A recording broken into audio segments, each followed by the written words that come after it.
All right, welcome back to Touchdown Talks. This is going to be the top 15 NFL fantasy tight ends for 2024. Let's get right into it. At number 1 for tight ends that you should draft in this 2024 season for fantasy, I have Sam LaPorta with the Detroit Lions. LaPorta is back with the Lions at starting tight end after putting up a historic rookie season in which he finished the season as the number 1 tight end overall. He's currently projected by most to be first or second, in many cases first, yet again this year, on a Lions squad that is poised for success. He was a huge contributor to their success last year. He's the perfect type of player that you want for fantasy. Last year he ranked in the top 5 in routes, targets, receptions, receiving yards, touchdowns, and end zone targets, as well as finishing second on the team for target share overall. So that's exactly what you want for fantasy. You want a player who's going to be consistent. I talk about that all the time. And with that, a lot of the littler things that go into being consistent and being good for fantasy. It's all about consistent, high volume target share. If that player is getting the ball a ton consistently, that is a player that you want. They're going to be able to perform at a high level for fantasy and at a level that is predictable enough to where you will be able to rely on them performing at a somewhat predictable rate for you week in and week out. So LaPorta at tight end is perfect for that. There's a reason he's number 1 overall for tight ends. Depending on your league and what people are feeling, he may end up going second overall for tight ends, but certainly, in my opinion, he's quite possibly safe as being the first tight end off the board. And as you can see by his average draft position, close to the late third round, close to the end of the third round, if not the fourth round. Pick him up. It'll be a good deal for you. Then at number 2, I have probably one of the most famous tight ends, if not the most famous tight end in the league right now, partially because of his relationship with Taylor Swift, of course, but Kelce is also famous just for how good of a tight end he is. He's getting towards the end of his career, unlike LaPorta, who is very young. Kelce is getting towards the end of his career. However, Kelce has been one of the top tight ends throughout his career, including for fantasy. And when you have a quarterback in Mahomes, you're on the Chiefs. That franchise, what they've been able to do in the recent years since Mahomes got there. And even before Mahomes got there, Kelce was a great tight end for him for a short bit before Mahomes got there. And yeah, there's no doubt that Kelce's a great player. Sure, he's towards the end of his career, and we have seen him slow down in ways. He might not be as fast of a player, but he's still a player that certainly Patrick Mahomes relies on, goes to him a lot, and he's very dependable, especially in the red zone. So he's going to have plenty of opportunities to score touchdowns, score points for you. And even if he may not be the best tight end anymore for fantasy, he's still in that top 3 pretty much every year. So that's why I've got him at number 2 on my list. And certainly, at his average draft position being higher than Sam LaPorta's, that might be a little bit high in my opinion. However, in one of my fantasy drafts, I was able to actually pick him up already. And I believe I got him after pick 21. I think I got him close to the beginning of the 3rd round, maybe beginning of the 4th round. I can't remember, but I got him a little later than his average draft position, which I felt like was a really great deal. So I took him. Really happy with that pick, and you should be confident if you pick Travis Kelce. At number 3, I have Mark Andrews. This is another tight end that has been very consistent throughout his career for fantasy, outside of a few seasons where he's maybe missed some time due to injury or other things like that. He's entering his 7th season in the NFL. He's still in his prime age for NFL tight ends. He only played 10 games last season due to an ankle injury, but in the games that he was in, many of those he was pretty close to the best tight end for that week. So Mark Andrews, another great tight end, one of the best year to year, and certainly one that you can expect to be pretty dependent as long as he is healthy. Now at number 4, I have Evan Engram for the Jaguars. Ingram's consistent command of Trevor Lawrence's attention led to a career year last year in 2023, in which he finished as the number 2 overall tight end. They have recently lost Calvin Ridley, who took up 136 targets last season. So Engram is again set to have a sizable stake of the target share for the Jaguars in 2024. Even with some possible regression in targets due to other changes on the offense, Engram should be considered a early worthy tight end for fantasy. As you can see, his average draft position among tight ends is actually 8th, which I think is, pretty low for how good of a tight end he was last year and how good I believe he still could be this year. Again, as you can see, you're looking at late 7th round, really, as when you could really easily rely on being able to get Engram. So if you want to wait on tight ends, waiting for Engram might be a good pick for you.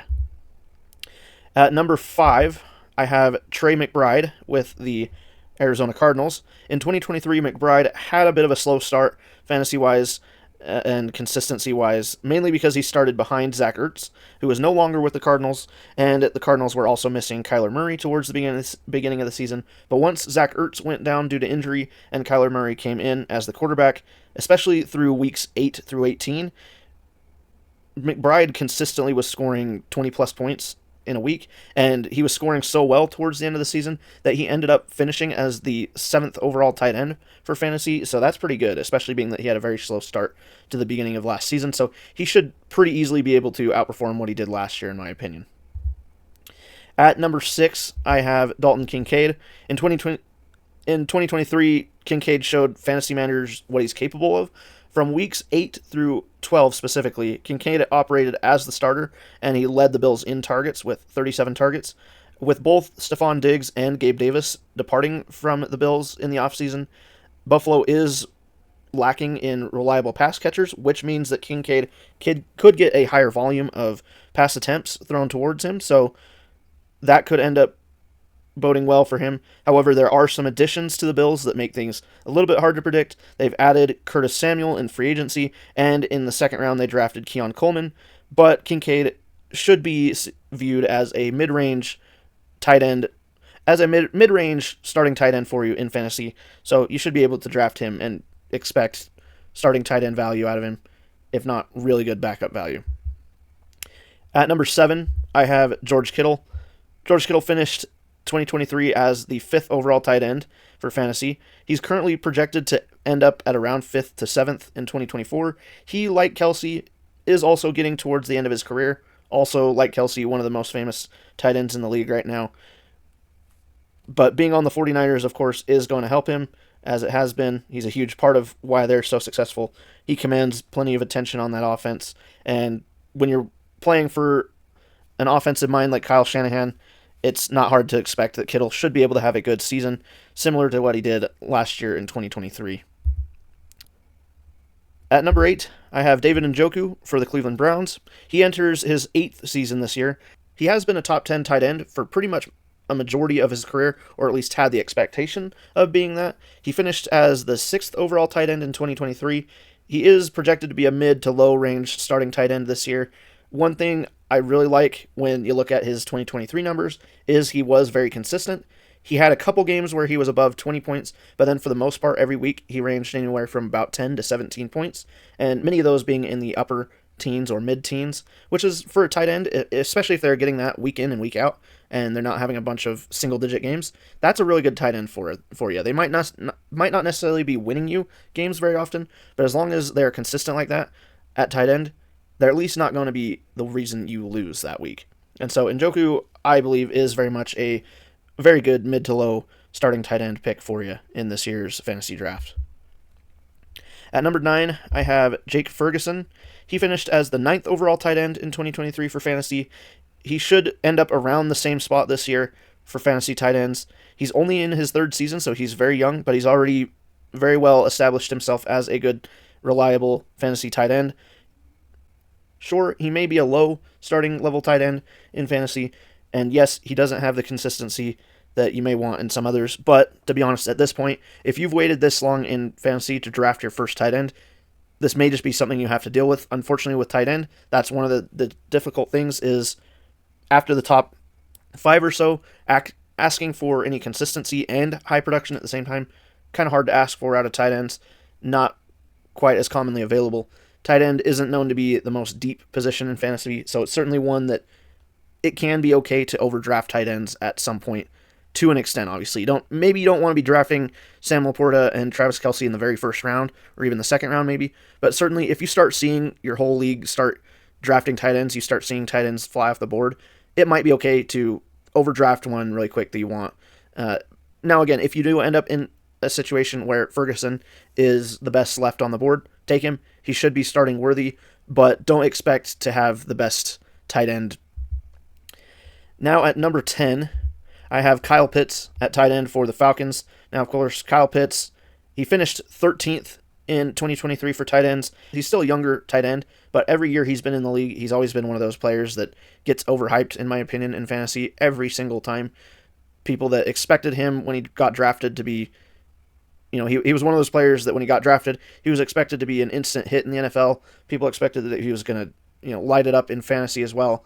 And every year since then, those expectations have come back, even though he hasn't been able to meet those.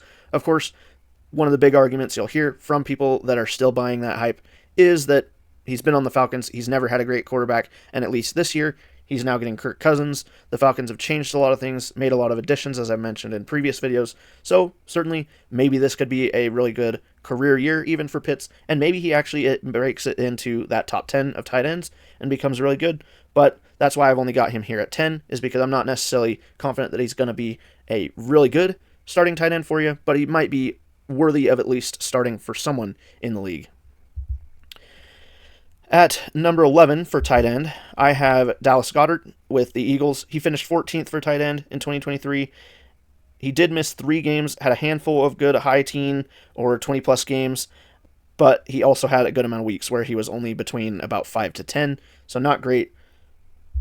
Then going into number 10, I have Brock Bowers, first rookie, and I believe actually the only rookie I have on this list for tight ends. One of the more anticipated draft picks in this draft. Now, the difficult thing for fantasy with Brock Bowers is that he lands on the Raiders, who have an uncertain offense, not expected to be super crazy good. They do have Devontae Adams. They have Jacoby Myers. They've named Gardner Minshew as their starting quarterback, which, to be fair, Gardner Minshew, not the best quarterback out there, certainly. But if you look at his stats, Gardner Minshew, at times, is really pretty similar to Baker Mayfield, and certainly Baker Mayfield hasn't always been the best quarterback either, but when they are at their best, those are both quarterbacks that actually can play for playoff contenders, or at least teams that can get into the playoffs, I should say. Not saying that that's what the Raiders are going to do this year, but as far as instilling confidence for Brock Bowers in fantasy, again, I don't know that I would place much on it. There's a lot of unknown here, being that he is a rookie and that he's going to be on the Raiders, but that may be a reason to like him. He's a rookie, so it's very easy to imagine a future where Brock Bowers jumps onto the scene and headlines are all talking about how great of a tight end the Raiders have landed. And who knows, he could end up becoming their star. And in that case, if you were to draft him, you would be rewarded highly. But that's why I have him here at number 12. If I'm going to draft him at all, I'm going to draft him as a backup tight end with the hope in his upside becoming a factor. At number 13, I have Dalton Schultz with the Texans. He finished as the 10th overall tight end in 2023, so that was starting worthy. He is getting drafted a little bit lower, which I agree with. His projection by ESPN is even lower than what his average draft position is for tight ends, so I think that's fair. I think he's got a chance to be a good tight end, but certainly not one that I'm going to start. Certainly not one that I'm going to be drafting with the expectation that he is my starter. In my opinion, Dalton Schultz, if anything, maybe draft him in the very late rounds, or hope that he doesn't get drafted at all, and maybe you pick him up off the waiver wire after week 1 or week 2 if you decide that you need him for your tight end position or for a flex position even. You could pick him up, or even just to stow him on your bench. But we're into that territory now where Schultz, one of those players, and those to follow, we're into that territory where these players are ones that, keep in mind, they're certainly worthy to keep an eye on, but I wouldn't really prefer to be drafting these players, at least certainly not until very late in the draft. Now at number 14, I have Cole Kmet with the Bears. He did finish 8th overall for tight ends, and as a Bears fan, of course, I do want to put him higher. I wish I could believe in that, and I do see that as very much an upside possibility. I honestly think, as far as actual talent at tight end in the league, I still think that Kmet is a top 10 tight end easily in this league, but the problem is, with Chicago, the offense, so much new stuff. New quarterback in Caleb Williams, tons of new weapons, a huge array of weapons in Keenan Allen, DJ Moore, Rome Odunze, Swift. So they've just got a lot of tools going on. One thing that could end up helping Kmet is that young quarterbacks often do like to lean on their starting tight end. So if Caleb Williams ends up being the same, that could end up helping Kmet's numbers. And obviously, as a Bears fan, I'm hoping for that. And as a fantasy manager who might be tempted to pick him up in later rounds, I certainly hope for that upside. But again, Kmet being here at this point in the list, I would suggest you only draft him later rounds as maybe a backup with the hopes that he has starter upside. Up next, at number 15, rounding out the top 15 tight ends, I have Pat Freiermuth. He missed a lot of time in 2023 and had a bad quarterback situation with the Steelers. That's why his point totals for last season are so low. But even coming into this year, Steelers quarterback room, a lot of questions. They've got Russell Wilson, Justin Fields.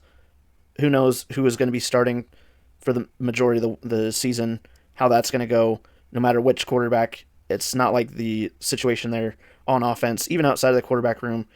Steelers just have not had a functional offense in a long time. So that can be tough for fantasy value for really any other offensive players. And Freiermuth, no difference. He's more of a player that certainly I wouldn't advise to draft. I would advise let him go undrafted and maybe week to week during the season if you need a tight end because your tight end's injured or on a bye week or something hasn't worked out with a player. Maybe you can pick him up and use him more as a streaming option from week to week. But otherwise, I wouldn't suggest drafting Pat Freiermuth. And then I do have two quick honorable mentions. First will be Tyler Conklin. He's been a good tight end at times in his career. I've used him as a streaming tight end in the past, and he's won me some games. So definitely want to shout him out there for that. I think he's got that value certainly this year, especially if Aaron Rodgers is able to come back in, play like the old Rodgers of old, or even 75% of that, and able to stay healthy. Conklin's got a chance to certainly do better than what he did last year. And again, that's not necessarily worthy of being drafted. If so, maybe in the very late rounds, but certainly possibly a very good streaming option. And then the last good streaming option I wanted to shout out, of course, is Taysom Hill. He's been this way ever since he came into the league and kind of became a tight end with the Saints. Of course, Taysom Hill came in having been a quarterback at BYU, now a tight end, gets used in all sorts of things in wildcat formations, as a pass-catching tight end, as a running quarterback, all that kind of stuff. Trick plays, he gets used in all sorts of ways. In goal line situations, you name it. There are a lot of situations like that where he gets used in unique spots, which can, in some weeks, yield Taysom Hill really high fantasy points, but then it also means that he's very inconsistent. He'll have weeks where he gets no points or maybe 1.1 point, for example, and then other weeks where he scores 30. It's hard to predict with Taysom Hill, but depending on the defense week to week that he's going up against, the matchup, depending on the health of other players on the Saints roster, Taysom Hill is certainly a really good tight end that you can stream in week to week, depending on your situation. Thank you for watching. That was the top 15 tight ends for the 2024 season for fantasy. Hope you've enjoyed. Only have a couple more of these videos left to go in this series. We have kickers and defense/tight end coming up. That'll be it. Those will be coming out in the very next couple of days. Want to get these wrapped up by this upcoming weekend as we head into week 1 of the NFL season. It's coming very close, and as that is the case, I know many drafts are happening this weekend and at the beginning of next week, so I hope you've enjoyed this video. Please give a like, subscribe, comment down below what you've thought of this list. I really appreciate you if you've come this far into the video. You're a real one. And without further ado, you have a great rest of your day, and I will see you in the next one.